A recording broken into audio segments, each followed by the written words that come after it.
अलग राज्यों की सरकार इस वक्त एक्शन में आ चुकी है। कर्नाटक और दिल्ली और साथ ही कई ऐसे राज्य जहां पर इस वक्त हाई लेवल मीटिंग बुलाई गई थी। कल हमने देखा था कि कैसे दिल्ली सरकार भी इस वक्त एक्शन में है। केजरीवाल ने बैठक बुलाई। 20 दिसंबर राज्यों को जेनोम सीक्वेंसिंग के निर्देश दे दिए गए हैं। ये केंद्र सरकार की ओर से निर्देश जारी किए गए हैं। वहीं 21 दिसंबर यानी कि कल हाई लेवल मीटिंग में हालात की समीक्षा की गई। 22 दिसंबर यानी कि आज कई राज्यों में कोरोना पर बैठक होनी है और इसके साथ ही अब अलग अलग राज्यों में अलर्ट हो गया है। आज बैठकों का दौर है। टीम 9 के साथ यूपी के सीएम यानी कि योगी आदित्यनाथ की बैठक होनी है। दिल्ली के सीएम आज आपात बैठक बुलाएंगे कि इमरजेंसी मीटिंग बुलाई गई है कोरोना के हालात की समीक्षा को लेकर। कर्नाटक सरकार की समीक्षा बैठक भी आज ही होनी है। इसे लेकर भी तमाम लोग इस वक्त सचेत हैं। वीके पॉल क्या कुछ कह रहे हैं, आपको सुना देते हैं।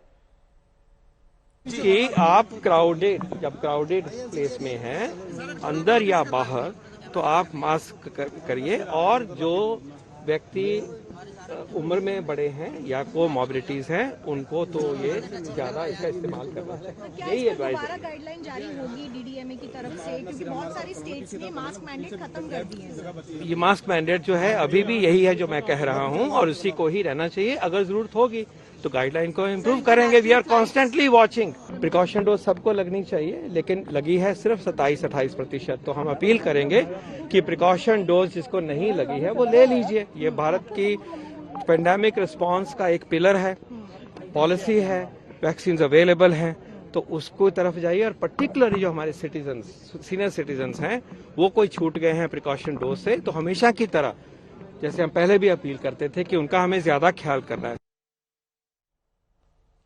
आशीष श्रीवास्तव मेरे सहयोगी इस वक्त तमाम जानकारी के साथ सीधे लखनऊ से जुड़ गए हैं। वहीं सुशांत मेरे सहयोगी दिल्ली से जुड़ गए हैं। सबसे पहले सुशांत का रुख करेंगे।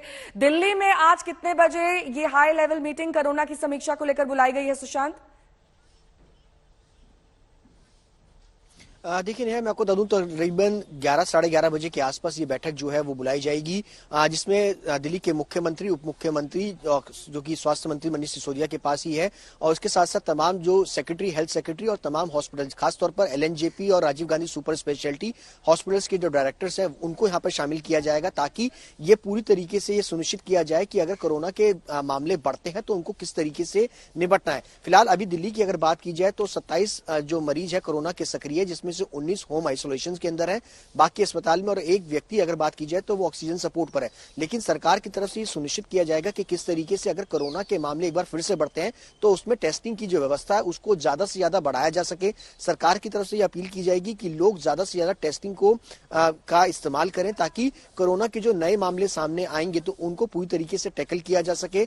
अगर किसी व्यक्ति को जरूरत है होम आइसोलेशन की तो उसको होम आइसोलेशन में रखा जाए, लेकिन अगर कोमॉर्बिडिटीज वाले पेशेंट है, खासतौर पर सीनियर सिटीजन जिनको लंग्स की परेशानी है, अस्थमा है, और साथ ही साथ अगर बात की जाए बच्चे, उनको पूरी तरह से सुरक्षित रखने के लिए अस्पतालों की तरफ से क्या पूरी तरीके से सुनिश्चित किया जा सकता है, किस तरीके से उनका इलाज किया जा सकता है और किस तरीके से उनको ऑक्सीजन सपोर्ट की अगर जरूरत है, उनके इंतजाम जो है वो पूरी तरीके से देखना होगा कि सरकार किस तरीके से कदम उठाती है। हालांकि पिछली बार भी हमने देखा था कि किस तरीके से सरकार ने पूरा जो वैक्सीनेशन का एक पूरा इंतजाम है वो किया गया था सरकारी स्कूलों में। फिलहाल जिस तरीके से वीके पॉल भी बता रहे हैं कि 27% ही अभी वैक्सीनेशन जो प्रिकॉशन डोज की है वो हुई है, उसको बढ़ाना की बहुत ज्यादा सख्त जरूरत है। लोगों की लापरवाही, और खासतौर पर जो दिल्ली के बाजार है, सरोजनी नगर, कई अर्गल मार्केटों की बात की जाए तो बहुत ज्यादा लोग जो है वो भीड़ भाड़ में निकलते हैं। फेस्टिवल सीजन भी नजदीक है, क्रिसमस और उसके बाद न्यू ईयर, ऐसे में लोग कम से कम घर से बाहर निकले, मास्क पहने, इसका इंतजाम किया जाए। ये सरकार की तरफ से सख्ती जो है वो हो सकती है कि लोगों की तरफ से ये अपील की जाए कि ताकि लोग जल्दी से जल्दी ज्यादा से ज्यादा मास्क का भीड़ भाड़ वाली तमाम जानकारी आपसे लेंगे। हाई लेवल मीटिंग आज अरविंद केजरीवाल की ओर से दिल्ली में बुलाई गई है। वहीं लखनऊ में भी योगी आदित्यनाथ मीटिंग करने वाले हैं। आशीष हमारे साथ जुड़े हुए हैं। आशीष, क्या डिटेल्स मिल रही है इस मीटिंग के बारे में? कौन कौन इसमें जुड़ेगा? देखिए नेहा, जिस तरीके से उत्तर प्रदेश में भी एक बड़ा राज्य माना जाता है जनसंख्या के मामले में, और जैसे ही कोविड के मामलों की जानकारी हुई है, लगातार बढ़ रहे हैं, ऐसे में आज हाई लेवल की मीटिंग तकरीबन 10:30 बजे ऑर्गेनाइज की जाएगी, जिसमें सीएम योगी आदित्यनाथ खुद बैठेंगे और उनके साथ में स्वास्थ्य मंत्री ब्रजेश पाठक मौजूद रहेंगे, प्रमुख सचिव मौजूद रहेंगे और कई ऐसे स्वास्थ्य डीजी को भी बुलाया गया। इसके साथ साथ हर उस पैरेलल यानी कि डीएम लेवल तक मॉनिटर किया जा रहा है। तो साफ तौर से ये मीटिंग बहुत अहम मानी जा रही है उत्तर प्रदेश के मायने से, क्योंकि यहाँ पर भी जिस तरीके से मामले हैं, अब तक मैं अगर आंकड़ों की बात करूं यहाँ तो 98 मामले पूरे उत्तर प्रदेश में आए हैं, जिसमें 93 लोग ऐसे हैं जो होम आइसोलेशन में हैं।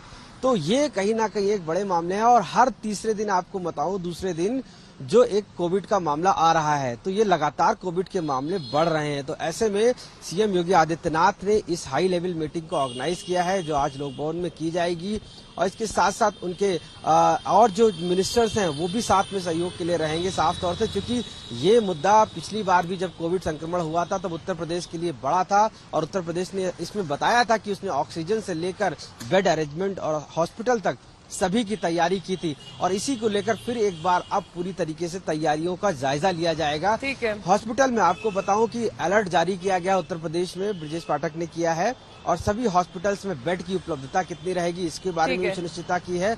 इसके साथ साथ जीनोम सीक्वेंसिंग के लिए भी एयरपोर्ट पे आने वालों आशीष, यानी कि प्रशासन अब अलर्ट मोड पर आ चुका है। हाई लेवल मीटिंग अलग अलग राज्यों में बुलाई जा रही है, लेकिन सरकार ने किस तरीके से कोविड पाबंदियों का अभी कोई ऐलान नहीं किया है, लेकिन विपक्ष ने चीन से विमानों की आवाजाही रोकने की मांग शुरू कर दी। ये खबरें आ रही हैं कि लगभग 60% आबादी आने वाले दिनों में कोविड से प्रभावित होने जा रही है। हॉस्पिटल्स भरे हुए हैं, लोगों की जान जा रही है।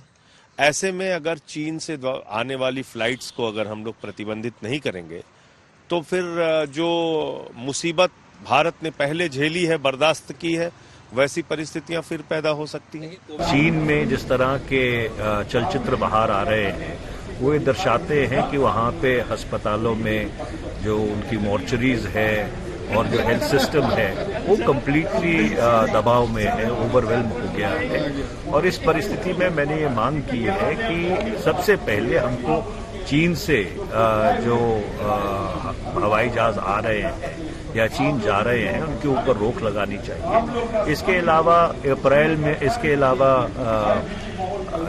अमेरिका, जापान, साउथ कोरिया, इन सभी मुल्कों में जिस तरह से कोविड बढ़ रहा है, ये चिंता का विषय है